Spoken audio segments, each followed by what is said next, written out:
ఓం శ్రీ గణేశాయ నమః. ఓం శ్రీ గురుభ్యో నమః. ఓం శ్రీ మహాగాయత్రీ మాత్రే నమః.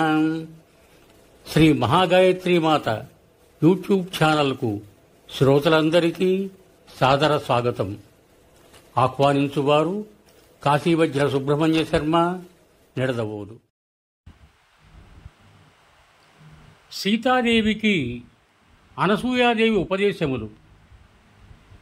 పిదప సౌశీల్యవతి అయిన సీతాదేవి అత్రి మహర్షి పత్ని అయిన అనసూయాదేవికి వినయంతో పాదాభివందనం ఆచరించింది. మునిపత్ని మిక్కిలి సంతసించినదై ఆశీర్వదించి సీతాదేవిని తన పక్కన కూర్చుండబెట్టుకొనెను. పిదప అనసూయాదేవి సీతాదేవికి నిత్యనూతనములు, నిర్మలములు, మనోహరములైన దివ్యవస్త్రములను, ఆభరణములను ధరింపజేసెను. పిమ్మట తన మృదుమధుర వచనముల ద్వారా శ్రీధర్మములను ఈ విధంగా వివరింపసాగాను. రాజకుమారి వినుము. తల్లిదండ్రులు, సోదరులు అందరూ హితమును గూర్చువారే, సహృదయులే. కానీ వీరందరూ కొంత పరిమితి వరకే మేలు చేకూర్చగలరు. కానీ పతి అపరిమిత సుఖములనిచ్చును, అంతేకాదు మోక్షప్రాప్తికిని తోడ్పడును. కనుక పతికి సేవ నడపని సతి నిజముగా అధమురాలు. ఆపదల యందే ధైర్యము, ధర్మము, మిత్రుడు, భార్య వీరికి పరీక్ష జరుగును. వృద్ధుడు, రోగి, మూర్ఖుడు, నిర్ధనుడు, అంధుడు, బధిరుడు, కోపిష్ఠి, అతిదీనుడు అయిన పతి అయిన అవమానపరచు స్త్రీ నానావిధ నరకయాతనలను పొందుడు. త్రికరణ శుద్ధిగా పతి పాదములను సేవించుటయే స్త్రీకి ఏకైక ధర్మము, వ్రతము, నియమము. ప్రపంచమున పతివ్రతలు 4 విధములుగా ఉందురు. తన పతిని తప్ప స్వప్నమున కూడా పరపురుషుని స్మరింపని స్త్రీయే ఉత్తమ పతివ్రత అని వేదములు, పురాణములు, సజ్జనులు వక్కాణింతురు.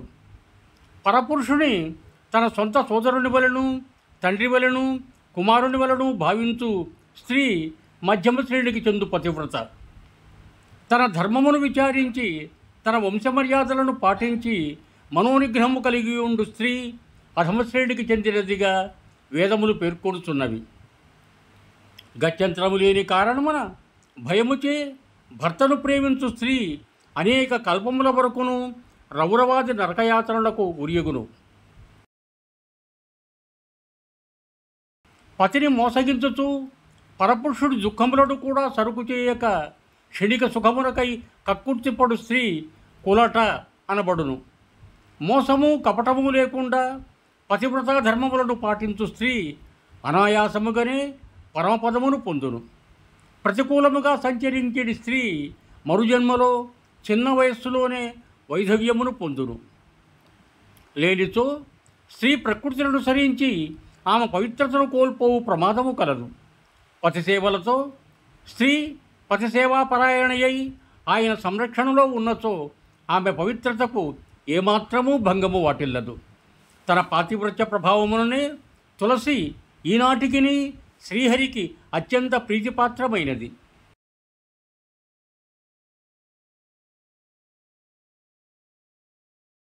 పూజలను అందుకొనుచున్నది. వేదములు ఆమె కీర్తిని గానము చేయును. సీత వినుము. నీ నామమును స్మరించు స్త్రీలెల్లరూ పాతివ్రత్య ధర్మములను పాటించెదరు. నీవు శ్రీరామునకు ప్రాణప్రియమైన దానవు. ఈ పతివ్రత ధర్మములను లోకహితార్థమై నీకు తెలిపితిని. ఈ ఉపదేశమును విని జానకీదేవి పరమానందభరితురాలయ్యను. అనసూయాదేవి పాదములకు మరలా మ్రొక్కెను. దయానిధి అయిన శ్రీరామచంద్రుడు అత్రి మహామునితో పలికెను. మీ ఆజ్ఞ అయినచో మేము మరి ఒక వనమునకు వెళ్ళెదము. మీరు మాపై ఎల్లప్పుడూ కృపజూపుచుండు. నన్ను మీ సేవకునిగా భావించి నాపై గల ప్రేమను వీడకుడు. ధర్మప్రభు అయిన శ్రీరాముని పలుకులను విని జ్ఞాని అయిన అత్రిమునీశ్వరుడు ప్రేమతో ఇట్లు పలికెను. బ్రహ్మ, శివుడు, సనకాది సకల బ్రహ్మజ్ఞానులు మీ కృపను కోరుచుందురు. మీరు ఆపద్బాంధవులు అయినను మీరే ఇట్టి వినయవచనములను భాషించుతున్నారు. లక్ష్మీదేవి బుద్ధ కుశలత నాకు ఇప్పుడు అర్థమైంది. ఇతర దేవతలను అందరినీ కాదని ఆమె మిమ్మలనే కేవలము వరించినది. మీ వలె సౌశల్య సంపన్నులు మరి ఎవ్వరునూ లేరు. ఇక మీకంటేనూ అధికులెట్లుందురు? ఈ వినమ్ర స్వభావం వలననే అందరికంటేనూ మీరు శ్రేష్టతములైది. మీరు పొండు అని మీతో నేను ఎట్లా చెప్పగలను తెలుపుడు? ఈ విధముగా పలికి ధీరుడైన అత్రిమహాముని ప్రభు వైపు చూడసాగాను.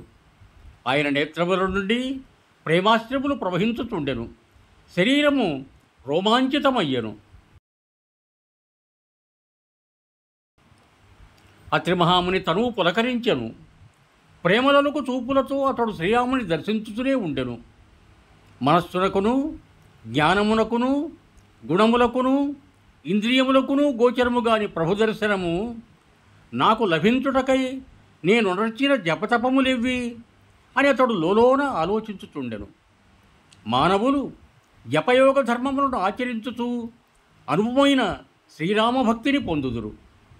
శ్రీరామును స్తుతించిన వారి కలికల్మషములన్నీ నశించును, మనోవికారములు దూరమగును. రాముని యశోగానము సుఖములకు ఉత్పత్తి స్థానము. దీనిని భక్తి తత్పరతతో విన్నవారు శ్రీరాముని అనుగ్రహమునకు పాత్రులగుదురు. కలియుగము మిక్కిలి గడ్డు కాలము. ఇది పాపములకు కూడలి. ఇందు ధర్మ జ్ఞాన యోగ జపములను ఆచరించుట మిగుల కష్టము.